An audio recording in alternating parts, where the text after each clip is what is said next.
എൻ്റെ പേര് സെലീന പ്രക്കാനം എന്നാണ്. ഞാൻ DHRMൽ ചേർന്നത് 2010 അപ്പോൾ അതിൻ്റെ മുമ്പ് ചെങ്ങറ ഭൂസമരത്തിൻ്റെ ജനറൽ സെക്രട്ടറിയായിട്ട്, സ്വാധീന വിമോചന സംയുക്ത വേദിയുടെ ജനറൽ സെക്രട്ടറിയായിട്ട് ഇതിനു മുമ്പ് ഇരിക്കുകയായിരുന്നു. അതിനുശേഷമാണ് 2019 ഞാൻ DHRMലേക്ക് വന്നത്. അപ്പോൾ ചെങ്ങറ എന്ന് പറയുന്ന ഒരു ഭൂമിക്ക് വേണ്ടി സമരം ചെയ്യുന്ന കുറേ ആൾക്കാരെ സംഘടിപ്പിച്ചുകൊണ്ടുള്ള സംഘടന മാത്രമായിരുന്നു. എന്നാൽ അവിടെ നിന്നുകൊണ്ട് നമുക്ക് കാണാൻ പറ്റുന്നത് ഒരു ദളിത് സമൂഹത്തെ ഏകീകരിച്ചുകൊണ്ട് ഒരു അധികാര രാഷ്ട്രീയ സംവിധാനത്തിലേക്കോ അതല്ലെങ്കിൽ അവരെ സമൂഹത്തിന് മുമ്പിലേക്ക് മാറ്റപ്പെടുന്നതിനായിട്ടോ യാതൊരു വിധത്തിലുള്ള ആശയങ്ങളൊന്നും തന്നെ കണ്ടെത്താൻ പറ്റിയിട്ടില്ല. എന്നാൽ അവിടെ ആദ്യമായിട്ട് അവിടെ വരുമ്പോൾ നമ്മൾ കേൾക്കുന്നതെന്ന് പറയുന്നത് ഏറ്റവും കൂടുതൽ ദരിദ്രരായിട്ടുള്ളവർ, ഭൂരഹിതരായിട്ടുള്ളവരാണ് കേരളത്തിൽ ഇന്ന് നമുക്ക് കാണപ്പെടാൻ പറ്റുന്നത്. അപ്പോൾ അടുക്കള പൊളിച്ച് ശവമറവ് ചെയ്യുന്ന അവസ്ഥകൾ നമുക്ക് കാണാൻ പറ്റും. അങ്ങനെ 3 സെൻറ്റിൽ മാത്രമായിട്ട് ഒതുങ്ങിക്കൂടുന്നത്, പാറപ്പുറങ്ങളിൽ കിടക്കുന്നത്, റോഡ് തോട് പുറംപോക്കിൽ കിടക്കുന്നവരായിട്ടുള്ളത്. അപ്പോൾ ഇവരെ കേന്ദ്രീകരിച്ചുകൊണ്ട് ഈ ജനസമൂഹത്തെ ഒരു അധികാര രാഷ്ട്രീയ സംവിധാനത്തിലേക്ക് എത്തിക്കാം എന്നൊരു ആശയമായിരുന്നു ഫസ്റ്റ് അവിടെ വന്നു. പക്ഷേ അത് ഓരോ വർഷം കഴിയുന്തോറും ആ ഒരു കാഴ്ചപ്പാടിന് വ്യത്യസ്തമായിട്ടുള്ള രീതിയിലേക്ക് ഒരു സമരത്തിന് വേണ്ടി മാത്രം നിൽക്കുകയും ഇവിടെ പോയി സെക്രട്ടേറിയറ്റ് പഠിക്കലും അതുപോലെ കളക്ടറേറ്റിൽ പഠിക്കലും സിവിൽ സ്റ്റേഷൻ പഠിക്കലൊക്കെ പോയി നിന്നുകൊണ്ട് സമരം വിളിക്കുന്ന ഒരു ജനതയായിട്ട് പിൽക്കാലത്ത് മാറ്റപ്പെട്ടു. പിന്നെ അതിനു മുമ്പ് നമുക്കറിയാം മുത്തങ്ങ സമരം എടുത്തു നോക്കുമ്പോഴും ഇപ്പം ഒരു രക്തരൂഷിതമായിട്ടുള്ള സമരമാണ് നമുക്കവിടെ കാണാൻ പറ്റിയിട്ടുള്ളത്. പക്ഷേ ഈ ഭൂസമരങ്ങളെല്ലാം നമ്മൾ എടുത്തു നോക്കുമ്പോൾ നമുക്ക് കാണാൻ പറ്റും ഇതുവരെ ഒരു സമരങ്ങളും പൂർണ്ണമായിട്ട് വിജയിച്ച തരത്തിലേക്ക് നമുക്ക് കാണാൻ പറ്റിയിട്ടില്ല. കാരണം ഇവിടെ മാറി മാറി വരുന്ന ഗവൺമെൻറ്റുകളുടെ മുമ്പിലാണ് സമരം കിടക്കുന്നത്.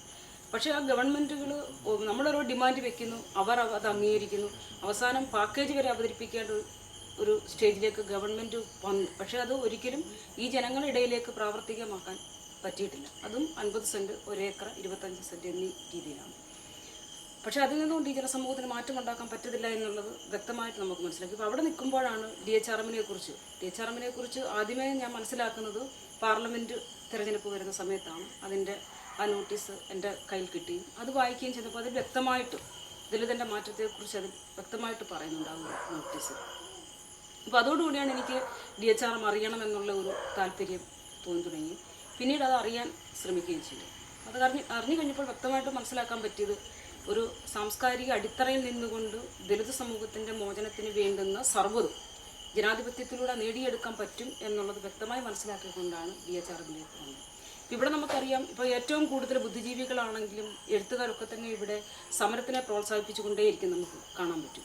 ഏറ്റവും കൂടുതൽ സമരം നടത്തിക്കൊണ്ടിരുന്ന CPM പോലും നിരന്തരമായിട്ട് സമരങ്ങളിലൂടെയാണ്. അപ്പോൾ അവസാനം നമുക്ക് കാണാൻ കഴിഞ്ഞ സെക്രട്ടേറിയറ്റ് ഉപരോധം പോലും നമുക്ക് കാണാൻ പറ്റുമെന്നുള്ളതാണ്. പക്ഷേ ഈ സമരത്തിന് ഏറ്റവും കൂടുതൽ ജനതയെ ഇവർ ശേഖരിക്കുന്നത് ദളിത് സമൂഹത്തിൽ നിന്നുകൊണ്ട്, കോളനികളിൽ നിന്നുകൊണ്ടാണ്. ഇപ്പോൾ ചന്തകളിൽ കാളകളെ വിൽക്കുന്നത് പോലെ വലിയ വാഹനങ്ങൾ കൊണ്ടുവന്നിട്ട് അതിൽ കുത്തി നിറച്ചുകൊണ്ടാണ് അവരുടെ പരിപാടികൾക്ക് കൊണ്ടെത്തിക്കുകയും അവിടെ ഒരിക്കലും അവർ പറയുന്ന വിഷയം എന്താണെന്ന്, ആ പ്രോഗ്രാമിൽ അവതരിപ്പിക്കുന്ന വിഷയം എന്താണെന്ന് അറിയത്തില്ല, മറിച്ച് ആ പ്രസംഗങ്ങളുടെ ആവേശം അനുസരിച്ചുകൊണ്ടല്ല, ആ സംഭാഷണത്തിൻ്റെ വേരിയേഷൻ അനുസരിച്ചുകൊണ്ട് കൈയടിച്ചുകൊണ്ട് പോകുന്ന ദളിത് സമൂഹത്തെയാണ് നമുക്ക് കാണാൻ പറ്റിയിട്ടുള്ളത്. അപ്പോൾ ഇത് കാലാകാലങ്ങളിലായിട്ട് കൊടിപിടിക്കൽ സമരമായിട്ട് മാത്രം നമുക്കതിനെ കാണാൻ പറ്റും. ഒരിക്കലും ഒരു കൊടിപിടിക്കൽ സമരം എന്ന് പറയുന്ന ഒരു വിജയത്തിൽ എന്താണോ അവകാശം അല്ലെങ്കിൽ ആവശ്യം, ആ അവകാശം സാധിക്കുന്ന തരത്തിലേക്ക് വന്നിട്ടില്ല. മറിച്ച് അവർ മുദ്രാവാക്യം വിളിക്കുന്നത് ഒന്നാണ്, പക്ഷേ കയറി ചർച്ച ചെയ്യുമ്പോൾ നേതാക്കന്മാർ പറയുന്നത് മറ്റൊന്നാണ്, ഗവൺമെൻറ് അംഗീകരിക്കുന്നത് വേറൊന്നാണ്. അപ്പോൾ ഇതെന്താണ് നടക്കുന്നതെന്നുള്ള യാഥാർത്ഥ്യം ഒരിക്കലും ഈ ചെല്ലുന്ന അണികളിലേക്ക്, സാധാരണക്കാരിലേക്ക് എത്തപ്പെടുന്നില്ല എന്നുള്ളതാണ്. അപ്പോൾ ഈ ഒരു കൊടിപിടിക്കൽ സമരം ഇതുവരെ വിജയിച്ചിട്ടില്ല. പക്ഷേ ഇവിടെ നമുക്കറിയാം, ഇവിടെ സമര രാഷ്ട്രീയത്തിൽ തന്നെ സന്നദ്ധ സമരമുണ്ട്. ഇപ്പോൾ DHRM ഏറ്റെടുത്തിരിക്കുന്ന, അല്ല DHRM ചെയ്യുന്നതൊരു സന്നദ്ധ സമര രാഷ്ട്രീയമാണ്, അല്ലാതെ ഒരിക്കലും കൊടിപിടിക്കുക സമര രാഷ്ട്രീയമല്ല. ഇപ്പോൾ നമ്മുടെ സമൂഹത്തിലുണ്ടാകുന്ന പോരായ്മകൾ സ്വയം പര്യാപ്തമായി മാറ്റിയെടുക്കുക എന്നുള്ളത്, അത് നേടിയെടുക്കുക എന്നുള്ളത്. ഇതിപ്പോൾ അയ്യൻകാളി യജമാനം ചെയ്തിട്ടുള്ള സമരം എന്ന് പറയുന്നത് സന്നദ്ധ സമരമാണ്. ഒരിക്കലും അദ്ദേഹം തലപ്പാവ് ധരിക്കാൻ വേണ്ടി ഒരു അന്നത്തെ ഭരണകർത്താക്കളുടെ മുമ്പിലും ചെന്ന്, അല്ലെങ്കിൽ മേലാളന്മാരെന്ന് പറയുന്നവരുടെ മുമ്പിൽ ചെന്ന് സമരം കിടന്നതായിട്ട് നമുക്ക് കണ്ടിട്ടില്ല. അപ്പം മാറുമറയ്ക്കാൻ അന്നത്തെ അമ്മമാർക്കും സഹോദരിമാർക്കും അവകാശമില്ലായിരുന്ന കാലഘട്ടത്ത് അദ്ദേഹം സ്വന്തം ഭൂമി വിറ്റ് റൗക്ക് തയ്പ്പിച്ച് കൊടുത്തുകൊണ്ട് നഗ്നത മറയ്ക്കുകയാണ് ചെയ്തിട്ടുള്ളത്. അതല്ലാതെ ഒരിക്കലും ഞങ്ങൾക്ക് തുണി വേണം എന്ന് പറഞ്ഞുകൊണ്ട് അദ്ദേഹം പോകുന്നതായിട്ട് നമുക്ക് കാണാൻ പറ്റിയിട്ടില്ല. ഇപ്പോൾ വിദ്യാഭ്യാസത്തിന് വേണ്ടി സമരം ചെയ്തു, പക്ഷേ ഒരിക്കലും അതൊരു യാചിക്കുന്ന രീതിയിലേക്കായി മാറിയിട്ടില്ല. മറിച്ച് കുടിപ്പള്ളിക്കൂടം സ്ഥാപിച്ചുകൊണ്ട് തന്നെ അവിടെ വിദ്യാഭ്യാസ സമ്പ്രദായം ഒരുക്കുന്നതായിട്ട് നമുക്ക് കാണാൻ പറ്റുന്നു.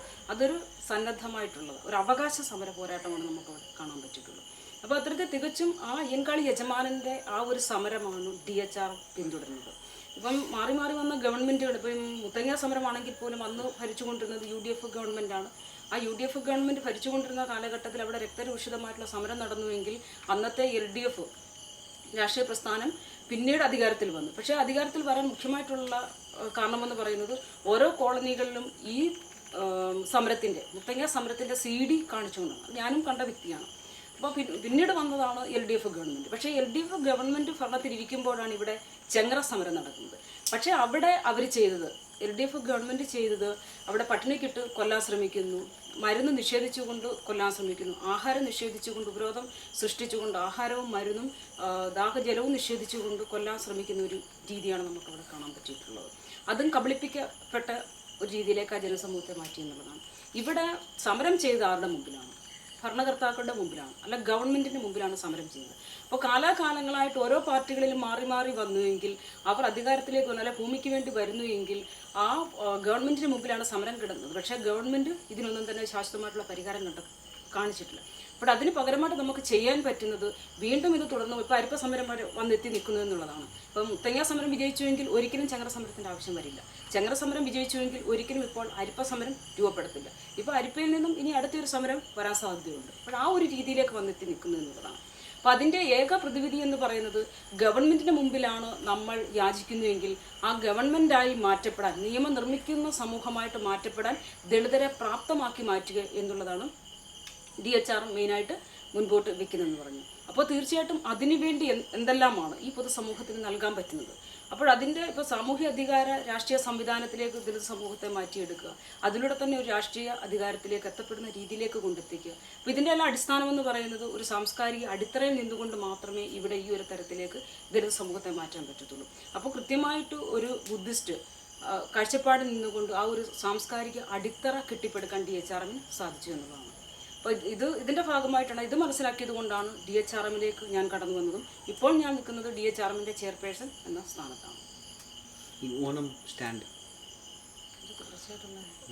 ഒരു സ്ത്രീ എന്ന നിലയിൽ DHRമിനെ നോക്കി കാണുന്നു. അതായത് DHRമിലേക്ക് വരുന്നതിന് മുമ്പുള്ള ഒരു അനുഭവവും DHRമിലേക്ക് വന്നതിനുള്ള അനുഭവങ്ങളും ഇപ്പോൾ പൊതുസമൂഹത്തെ നമ്മൾ നോക്കുമ്പോൾ ഇവിടെ രണ്ട് തരത്തിലാണ് നമുക്ക് കാണാൻ പറ്റുന്നത്. സ്ത്രീകൾക്ക് പ്രത്യേക പരിഗണന കൊടുത്തുകൊണ്ടിരിക്കുന്ന ഒരു സമൂഹമായിട്ട് സ്ത്രീകളെ നമുക്ക് കാണാൻ പറ്റും. പുരുഷ മേധാവിത്വം എവിടെ നോക്കിയാലും കാണാൻ പറ്റും എന്നുള്ളതാണ്. അതൊരു കുടുംബത്തിൽ തന്നെ തുടങ്ങുന്നു, കൊച്ചു കുട്ടികളിൽ തന്നെ തുടങ്ങുന്നു. ഇപ്പോൾ ചെറുപ്രായത്തിൽ തന്നെ നമുക്കറിയാൻ പറ്റും, പെൺകുട്ടികളാണെന്നുണ്ടെങ്കിൽ ആഹാരം കഴിക്കുകയാണെങ്കിൽ അവർ പറയുന്ന ഒരിതുണ്ട്, നീ പെൺകുട്ടിയാണ്, അതുകൊണ്ട് നീ വളർന്നു വന്ന് മറ്റൊരു വീട്ടിൽ പോകേണ്ടവളാണ്, അതുകൊണ്ട് നീ കഴിച്ച പാത്രം കഴുകി വെക്കണം എന്ന് പറയും. പക്ഷേ ആൺകുട്ടികൾ അത് പറയുന്നില്ല. അത് ഭക്ഷണം കഴിച്ചു കഴിയുമ്പോൾ തന്നെ പറയും, പാത്രം വെച്ചിട്ട് നീ എഴുന്നേറ്റ് പോകാൻ. മാതാപിതാക്കളിൽ നിന്ന് തന്നെ കേൾക്കുന്ന ഒരു സംഭാഷണമാണ്. അപ്പോൾ അവിടെ തുടങ്ങുകയാണ് സ്ത്രീയും പുരുഷനും തമ്മിലുള്ള വേറുകൃത്യം, അല്ലെങ്കിൽ ആ പുരുഷ മേധാവിത്വം എന്ന് പറയുന്നത് അവിടെ ആ ഒരു വീട്ടിൽ നിന്ന് തന്നെ തുടങ്ങുന്നു എന്നുള്ളതാണ്. ഇത് പിന്നീട് പൊതുസമൂഹത്തിൽ ഇറങ്ങുമ്പോഴും അവളാണ് പറയുന്നത്, അല്ലെങ്കിൽ അവൻ അത് പറഞ്ഞത് കൊണ്ട് അത് ശരിയാണ്, അവൾ അത് പറഞ്ഞത് കൊണ്ട് അത് ശരിയല്ല എന്ന രീതിയിലേക്കാണ് ഓരോ ഘട്ടം വരുമ്പോഴും നമുക്ക് കാണാൻ പറ്റുന്നത്. ഇന്ന് പൊതുസമൂഹത്തിൽ നോക്കുമ്പോൾ എല്ലാ മേഖലയിലും നമുക്ക് കാണാൻ പറ്റുന്ന ഈ ഒരു സ്ത്രീയും പുരുഷനും തമ്മിലുള്ള വളരെ വ്യത്യസ്തമായിട്ടുള്ള ഒരു കാഴ്ചപ്പാടാണ്. അപ്പോഴിവിടെ ഇപ്പോൾ ഗവൺമെൻറ് തന്നെ പറയുന്നുണ്ട്, ഗവൺമെൻറ്റിനോട് ആവശ്യപ്പെടുന്ന ഒരു കാര്യമാണ് 50% സംവരണം ഇപ്പോൾ ഗവൺമെൻറ് നൽകിയിട്ടുണ്ട്. അപ്പോൾ സ്ത്രീകൾക്ക് 50% സംവരണം വേണം എന്ന് പറയുമ്പോൾ അപ്പം നമ്മൾ ചോദിക്കുന്നത്, സ്ത്രീകൾക്ക് 50% സംവരണമാണെന്നുണ്ടെങ്കിൽ അവിടെ 50% അടിമത്തം കൂടെ സ്ത്രീകൾ അനുഭവിക്കേണ്ടി വരുന്നു. പക്ഷേ അതല്ല നമ്മൾ പറയുന്നത് 100% സ്ത്രീക്കും പുരുഷനും തുല്യത. ഇവിടെ DHRം ഒരിക്കലും ലിംഗത്തിൻ്റെ അടിസ്ഥാനത്തിൽ പ്രാധാന്യം കൊടുക്കുന്നില്ല, ലിംഗാടിസ്ഥാനത്തിലല്ല, മറിച്ച് അവർ സമൂഹത്തിന് വേണ്ടി അവർക്ക് നൽകാൻ കഴിയുന്ന കഴിവെന്താണോ, അവർക്ക് നൽകാൻ കഴിയുന്ന അറിവെന്താണോ, ആ അറിവിൻ്റെ അടിസ്ഥാനത്തിൽ മാത്രമാണ് പൊതുസമൂഹത്തിൽ സ്ത്രീക്കും പുരുഷൻ്റെയും പങ്കാളിത്തം എന്ന് പറയുന്നത്. അതിൻ്റെ മെയിനായിട്ട് ഇവിടെ ഈ ഒരു പ്രപഞ്ചത്തെ പോലെ നിലനിർത്തുന്നത്, അല്ലെ അടുത്ത വംശത്തെ പോലെ എല്ലാ ജീവജാലങ്ങളെയും, ഇപ്പം മൃഗങ്ങളെ നമ്മൾ നോക്കുക, പക്ഷികളെ നമ്മൾ നോക്കുക, ഇവിടെ എല്ലാം തന്നെ ആണും പെണ്ണും ഉണ്ടെങ്കിൽ മാത്രമേ ഇവിടെ ജീവജാലങ്ങൾക്ക് നിലനിൽപ്പുള്ളൂ. അവിടെ സ്ത്രീക്കും പുരുഷനും തുല്യ പങ്കാളിത്തമാണ്. ഇപ്പോൾ സ്ത്രീകൾ കുറേ മേധാവികളായി എന്ന് പറഞ്ഞതുകൊണ്ട് ഒരിക്കലും അടുത്ത തലമുറ ഉണ്ടാകുന്നില്ല, പുരുഷന്മാർ മാത്രമായതുകൊണ്ട് ഒരിക്കലും അടുത്ത തലമുറ ഉണ്ടാകുന്നില്ല. മറിച്ച് സ്ത്രീയും പുരുഷനും ഒന്നിച്ചെങ്കിൽ മാത്രമേ അടുത്ത തലമുറയ്ക്ക് ജന്മം കൊടുക്കാൻ പറ്റുള്ളൂ. അപ്പം പ്രകൃതിയുടെ നിലനിൽപ്പ് തന്നെ സ്ത്രീ പുരുഷൻ്റെയും തുല്യ പങ്കാളിത്തമാണ്. എന്നാൽ ഇവിടെ ദളിത് സമൂഹത്തിൻ്റെ ഇടയിലേക്ക് ഏറ്റവും കൂടുതലായിട്ട് കുടുംബത്തിൽ തന്നെ നമുക്ക് കാണാൻ പറ്റുന്നുണ്ട് പുരുഷ മേധാവിത്വത്തിൻ്റെ ഒരു രീതി. പക്ഷേ ഇവിടെ ദളിത് സംസ്കാരം എടുത്തു നോക്കുമ്പോൾ നമുക്ക് കാണാൻ പറ്റുന്നത് ഒരിക്കലും അവിടെ സ്ത്രീകൾക്ക് കൂടുതൽ പരിഗണനയോ അല്ലെ പുരുഷന് കുറവ് പരിഗണനയോ അതല്ലെങ്കിൽ പുരുഷന് കൂടുതൽ പരിഗണനയോ സ്ത്രീകൾക്ക് കുറവ് പരിഗണനയോ അവിടെ കാണാൻ പറ്റുന്നില്ല. ദലിത് ഫെമിനിസം എന്ന് പറയുന്നതാണ് ദലിത് സ്ത്രീവാദം. അത് നിങ്ങൾ പറഞ്ഞ ഈ സ്ത്രീവാദത്തിൽ നിന്ന് കോമൺ സ്ത്രീവാദികൾ എല്ലാവരും ഇങ്ങനെ തന്നെ പറയുന്നത്. അതിന് ഈ ദലിത് സ്ത്രീവാദം എങ്ങനെയാണ് വ്യത്യസ്തമാകുന്നത്? എന്താണ് ഈ സവർണ സ്ത്രീകളും? അതിന്റെ കാരണമുണ്ട്. ഇവിടെ ദളിത് സമൂഹത്തിന്റെ ഇടയിൽ അതാണ് പറഞ്ഞു വരുന്നത്. ദളിത് സമൂഹത്തിന്റെ ഇടയിൽ ഒരിക്കലും അവരുടെ സംസ്കാരം ദളിത് സംസ്കാരം നോക്കുമ്പോൾ ഒരിക്കലും ഇവിടെ സ്ത്രീ പുരുഷ വ്യത്യാസം വരുന്നില്ല. ഇവിടെ ആര്യന്മാർ കടന്നു വരുന്നതിന് മുമ്പ് തന്നെ ഇവിടെ ഒരു സംസ്കാരം നിലനിന്നു. ഇപ്പോൾ സൈന്ധവ സംസ്കാരം നമ്മൾ നോക്കുമ്പോൾ അവിടെ സ്ത്രീകൾ തന്നെ ഭരണാധികാരികളായിരുന്നു എന്നുള്ളത് നമുക്ക് ചരിത്രം പഠിക്കുമ്പോൾ മനസ്സിലാക്കാൻ പറ്റും. സ്ത്രീകൾ തന്നെ പ്രീസ്റ്റുകളായി ഇരുന്നതും നമുക്ക് പഠിക്കാൻ പറ്റും. അവിടെ സ്ത്രീക്കും പുരുഷനും അറിവിൻ്റെ തലത്തിൽ അവർ സമൂഹത്തിന് മുമ്പിൽ അറിവിൻ്റെ തലത്തിൽ നയിക്കപ്പെടുന്നതിൻ്റെ തലത്തിൽ അവർ തുല്യമായിരുന്നു എന്നുള്ളതാണ്. എന്നാൽ അതിനുശേഷം ഇവിടെ അടിമത്ത കാലഘട്ടം ആര്യന്മാർ വന്നതിന് ശേഷം അടിമത്ത കാലം നമ്മൾ നോക്കുമ്പോഴും അവിടെയും അടിമത്തത്തിലും സ്ത്രീക്കും പുരുഷനും വ്യത്യാസം കാണാൻ പറ്റുന്നില്ല. കാരണം അടിമപ്പണി ചെയ്യുന്നതും അവർ ഒരുമിച്ചാണ്. അപ്പം പീഡനം നേരിടുന്നതും അവർ തുല്യമായിട്ടാണെന്നുള്ളതാണ്. പക്ഷേ അതിനുശേഷം ജനാധിപത്യം കടന്നു വന്നു കഴിഞ്ഞപ്പോൾ ഇവിടെ സ്ത്രീക്കും പുരുഷനും അല്ലെങ്കിൽ തുല്യത ആണെന്ന് പറയുമ്പോഴും ഇവിടേക്ക് കടന്നു വന്നത് ആര്യൻ്റെ സംസ്കാരം, ഇവിടുത്തെ പുറത്തു നിൽക്കുന്ന ആ ഒരു സംസ്കാരത്തിൻ്റെ ഭാഗമായിട്ടാണ്. ഇവിടെ നമുക്കറിയാം ഹിന്ദുവിൻ്റെ സംസ്കാരത്തെ എടുത്തു നോക്കുക, അവിടെ സ്ത്രീകൾക്ക് ഒരിക്കലും അടുക്കളയിൽ നിന്നും പുറത്തേക്ക് കടക്കാനുള്ള അവകാശം ഇല്ലായിരുന്നുള്ളതാണ്. ഇപ്പം മുസ്ലിംസിൻ്റെ എടുത്തു നോക്കുമ്പോൾ നമുക്കതാണ് കാണാൻ പറ്റുന്നത്. സ്ത്രീകൾക്ക് ഒരിക്കലും അടുക്കളയിൽ നിന്നും പുറത്തേക്ക് സ്വതന്ത്രമാകാനുള്ള ഒരു സ്വാതന്ത്ര്യം അവർക്ക് മതത്തിൽ അവരുടെ സംസ്കാരത്തിൽ പറഞ്ഞിട്ടില്ല എന്നുള്ളതാണ്. അവിടെയാണ് സ്ത്രീകൾ എപ്പോഴും ഒതുങ്ങിക്കൂടേണ്ടവൾ മാത്രമാണ്, അവൾ പ്രസവിക്കാൻ മാത്രം വിധിക്കപ്പെട്ടവളാണ്, അല്ലെങ്കിൽ അവൾക്ക് ശാരീരികമായിട്ട് പുരുഷനെ സംതൃപ്തിപ്പെടുത്താൻ വേണ്ടി മാത്രം ഒരു ഉപകരണമായിട്ട് മാത്രം നിലനിൽക്കുന്നവളാണ് എന്നുള്ളതാണ് ഇവിടുത്തെ മറ്റുള്ള എല്ലാ സംസ്കാരങ്ങളിലും പറയുന്നത്. പക്ഷെ അതിൽ നിന്നും വ്യത്യസ്തമായിട്ടാണ് ഇവിടെ ദലിത് സംസ്കാരം പറയുന്നത് സ്ത്രീക്കും പുരുഷനും തുല്യ പദവിയാണെന്നുള്ളത് പറയുന്നത്. പക്ഷെ ഇവിടെ ജനാധിപത്യത്തിൽ മറ്റുള്ള ആൾക്കാരുടെ സമൂഹത്തിന്റെ ഇടപെടലുകളാണ് ഈ കുടുംബങ്ങളിലേക്കും ഇവിടെ സ്ത്രീ അടിമത്തത്തിന് പ്രാധാന്യം അവരെ കണ്ടുപിടിക്കുന്ന ഒരു ജനത.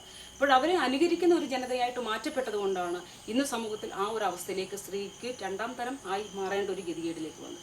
പക്ഷെ അതിനെ മാറ്റിയെടുക്കുന്നതിന് വേണ്ടിയാണ് ഇന്ന് DHRM ശ്രമിച്ചുകൊണ്ടിരിക്കുന്നത്.